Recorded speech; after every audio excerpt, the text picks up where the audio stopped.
What's up, everybody? Today I'm going to wire in some new resistors that I got just temporarily. Whenever I yank the engine out and get the harness out, I'll wire them actually into the harness, but they're just going to be temporarily just to see if they are the right resistors. But before I get to that point, I want to show you guys what I've done in the past few days that I have not done on video. I'm going to turn you guys around and let you see. I doubt you guys can see it way down in there. There we go, you can kind of see it. I got the steering done. What I did is on Nissan hard bodies, 89 to 97, before this body style, before they went to the Frontier, the actual shaft had one of the pinions, like where you could, I don't know how to describe it. Anyway, it's different than it's mounted on this truck right here.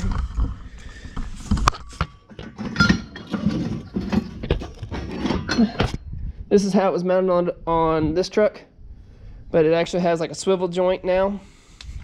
But I was able to cut that off on the actual shaft and weld that on, and then just shortened the actual shaft that mounts from that to the S13 steering rack. The S13 steering rack bolts right onto the R33 front subframe. But I did that. As you guys can probably see, I've got the exhaust downpipes done. I have the start of the test pipe, or the front pipe, mocked up. It goes from about here to like here. I haven't tied in the two together yet. And as you guys can also see, I've got this mounted. I have this temporarily ran. I got an intercooler coming in next week. We'll do intercooler. I'm looking at radiator setups, but man, it's coming along. I just want to give you guys a startup after this. Hold on. Now this right here, there's a 2-bolt to 2-bolt flange, aluminum flange, that you can buy. It's like 60 bucks brand new. I can't find one used. I really don't want to spend 60 bucks. So this is temporary. Maybe sometime eventually I'll buy one, but I actually made that piece. I don't know how to get you guys in there where you can see very well. I doubt you can see that. But I was able to make that to be able to get the two turbos set up. But right now, I'm gonna give you guys a startup because it runs so much better. I fixed 2 vacuum leaks too, but there's still plenty of vacuum leaks. None of these couplers are tight. I just want to give you guys a startup before I wire the resistors, and then we'll get to the resistors, because I'm gonna show you guys how to do that exactly.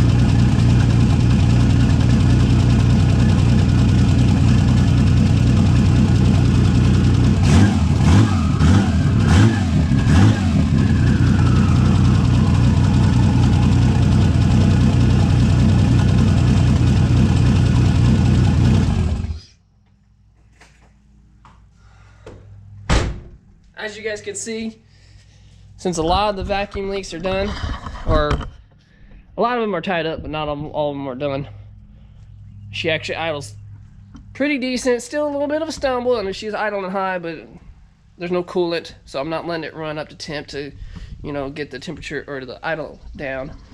But right now, I'm gonna set you guys up right here. Try to not make this video too awful long. See if I got you guys in the right angle.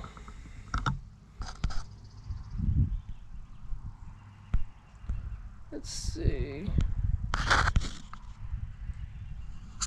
Zoom you guys in. Alright. Right here, you have your resistors that I'm going to try. They are a 10 ohm, 10 watt resistor.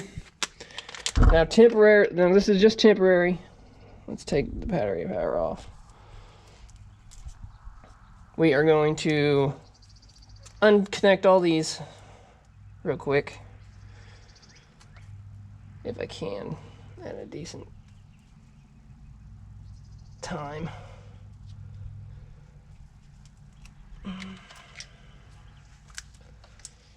Now I want to see if it's actually going to run with these resistors online, because this is an RB20 harness running an RB26. So there's no resistor pack. There's no wiring for a resistor pack in the harness. So you got to run resistors in the actual wiring because they're low impedance injectors. Few sites have said run a 10 ohm, which I did at first. It was a 10 ohm, but it was like a 1/4 watt resistor. So I'm going to try what another site I found that people have ran, a 10 ohm, 10 watt resistor.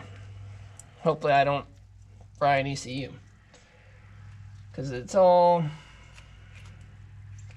by ear, I guess. I don't know how else to say it.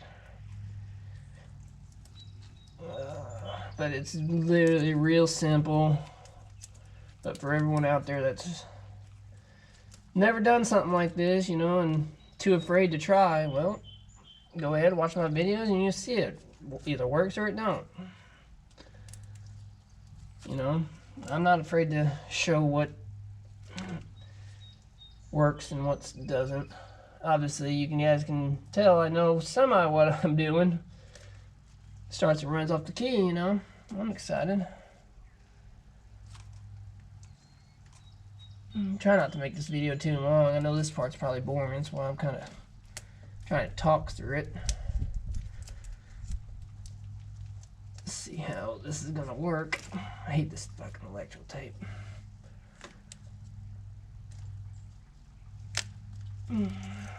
Maybe I should have took this off prior to the video. Okay. Now we have our wires off. Open each individual package. I'm just going to do one or two at a time. You open it up. It's got two little metal pieces, or ends, I should say. You literally... Now, when it's all said and done, these are going to be soldered in.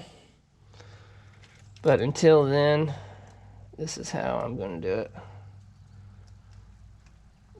Again, this is all test purposes, because I don't even know if I got the right resistors. But we're going to try it. There's no harm done in trying. What I always say. Just real simple. Again, once all this is done, I don't know 100% if I'm going to tape these up or not. I better, in case something touches. Grab your other pack.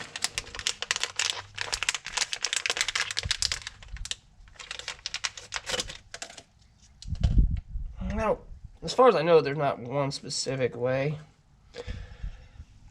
that the ends go on, as far as I know.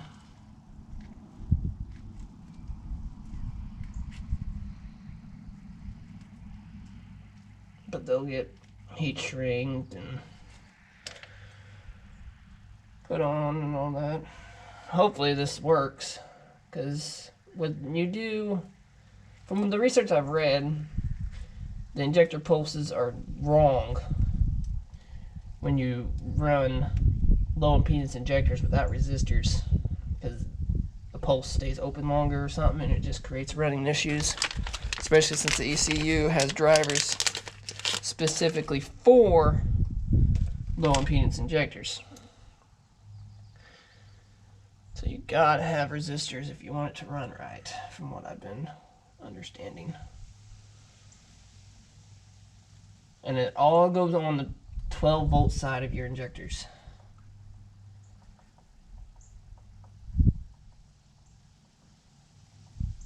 One more and then we'll see if she's going to start. If she don't, well, I tried. You know what I mean? All you can do is try anymore these days. Especially on something like this that no one's ever done before. That's here to help you guys. Okay. Make sure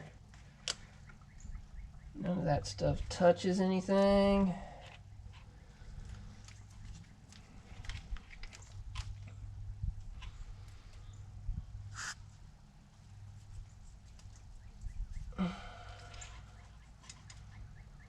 Kind of worried about those resistors touching stuff.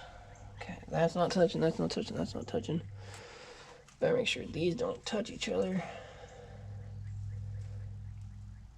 Angle that up.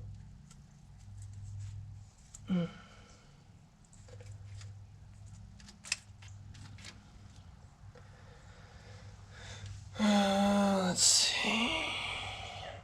I know a good way. Got this laying around. I'll just do this real quick. It ain't gonna hurt nothing. It's just to make sure. I don't want the power wires touching each other. I don't want the power wires touching any metal. Don't want them touching themselves. Could fry an ECU or something.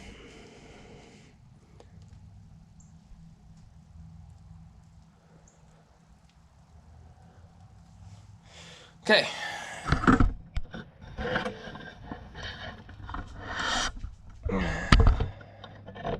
I know it looks weird for startup, but it'll be all right. Fingers crossed.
Man, I'm excited, and I hope you guys are too, but that's how you wire your resistors. This is just temporary. I wanted to make sure I had the right resistors.